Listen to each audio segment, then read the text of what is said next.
What is up, everybody? Renfail here, and I have just wrapped up the main story campaign for Borderlands 4, which means it's time for my final review.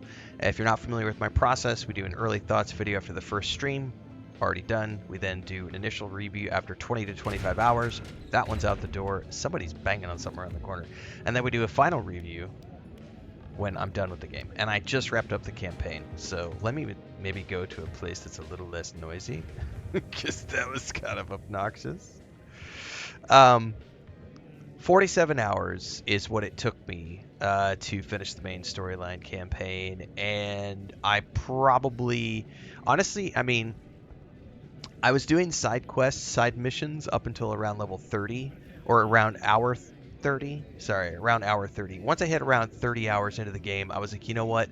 There is so much to do and so many quests that I just have to focus and prioritize because I have lots of games to play in October. So we are finished just in time because Go Yotai starts in 2 days. So, and then Titan Quest 2 update drops today. So I finished this in perfect timing. Now, obviously, there is a lot left to do. All of these blue exclamation points represent um, side quests, side missions that I could do. And these range based on what I saw from level 1 to 30. These range from like 30 minutes long up to a couple hours long. And there's large sections of the maps still over here that I have yet to explore. So there's more side quests over there. So there's still a lot of content left on the table. And of course, now that I've finished the main story of the game, I now have access to the specialization tab. And I ended up at level 35. The max level is 50. So there's quite a bit left for me to do in terms of leveling up the character and continuing to flesh out my version of the Vex Siren, or Siren Vex, I should say, with her face familiar spec. Um, I think the plan from here is to do some multiplayer at some point with some of the people in our community, like Bubalonia and Lou, who have been playing the game as well. And I don't think Transcend has it. I know somebody else had bought it. I can't remember who it is. Anyway, we're going to be doing some multiplayer at some point in October, so I'd say just stay tuned for that. And then I will probably still be jumping on and plugging away at this periodically throughout the rest of the year and just plugging away at the side content. I didn't pre-purchase any of like the DLC or season pass or anything like that because I didn't know going into this if I was going to like the game enough or not.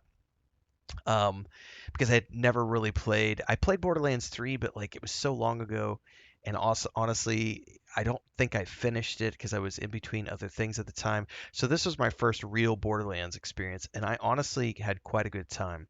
I feel like there's a lot of comparisons to be made here between like Halo Infinite, or it's probably more Destiny 2 would be the better, because Destiny 2 has more of a lifespan in terms of Halo Infinite. But I really like that open world aspect of being able to then take the character and continue to go do all the side quests that I didn't do before and still get levels and everything else. Ended up with some pretty cool loot by the end of it. Couple of legendaries. My primary SMG and this really awesome shield.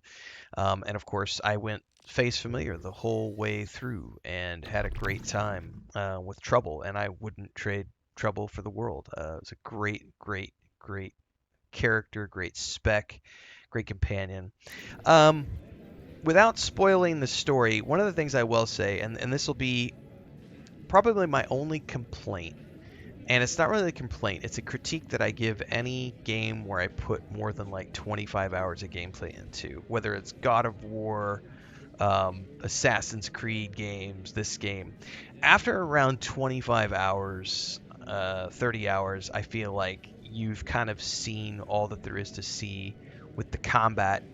And really all that's left is, you can get new weapons, and there's lots of new fun things that the weapons can do, which allow you to sort of really finely tune your character. And that's when you get into like the firmware and stuff. But considering I haven't leveled to level 50 yet, this is also an area where I will say, like, I know from having played many other types of games before that in a loot-based game like this, there's really no point in focusing too much on the gear until you get to cap, because you're going to be changing the gear as you level up. So I haven't really worried about like getting my firmware stuff all sorted out. I've just been really going along at about every 2 to 3 levels, switching out weapons, shields, and grenades as I find new things. My play style really gravitated towards um, the like the homing or teleporting grenades. I really liked those a lot. Um, I primarily played with the SMGs and or fully automatic assault rifles because, as I think I explained this in my second build guide for my character, I ripped my tendon off my finger, and so I get finger fatigue when I have to pull the trigger a lot. I also have haptic feedback turned off on my PlayStation 5 controller for that reason. Quick commercial break, everyone, to celebrate and give thanks to all of these amazing people who keep me on the air full time. Really appreciate the support. All you got to do is join as a member. You get access to private videos. You can also do super thanks on any upload or super chats and stickers on any live stream or premiere you see. And beyond that, don't forget we're multi-streaming over on Twitch now, so you can support over there as well. Thanks so much to everybody. Let's get back to the video at hand.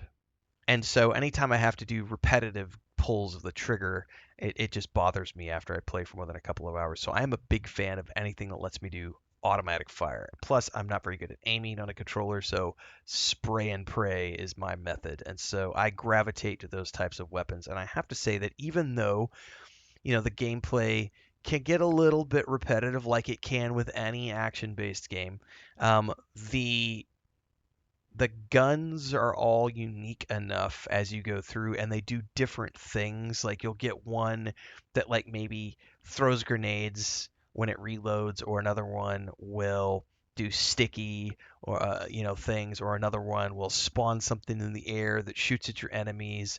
There's so many different varieties of things that your weapons and gear can do that it still kept it refreshing and sort of always constantly changing, even though the base gameplay remains the same, which is shoot lots of enemies, shoot lots of waves of monsters, and deal with big bad boss fights. Speaking of which, I did not go back, and at this point I still have not completed any of the vaults, which is weird because she's a vault hunter. The first time I tried the vault, there was a big bad dragon with like pustules, and he was really hard, and I died 3 times, and I said screw that, and I left. I haven't gone back to do any of the vaults yet, which is something that I could probably go attempt now that I'm beyond the storyline. As far as the bosses go in the storyline, I played on easy mode and I still felt properly challenged. I am not someone who looks for, I don't, if I want to be challenged, I go learn a new language or pick up a real life skill. I don't look for challenge in video games. I almost always play on story mode. And story mode in this game, for me personally, was still challenging enough where I died on a few of the bosses, the story bosses. I think most of the story bosses took me 2 or 3 tries. I think I only one-shotted one of them, which was probably the very first one, and after that it was like I would, die at least once or twice. The final boss fight was quite funny because the way that played out, you'll watch the episodes, or if you watch the VOD, it was funny because I thought I had failed, and it turns out I came back, and third time's the charm.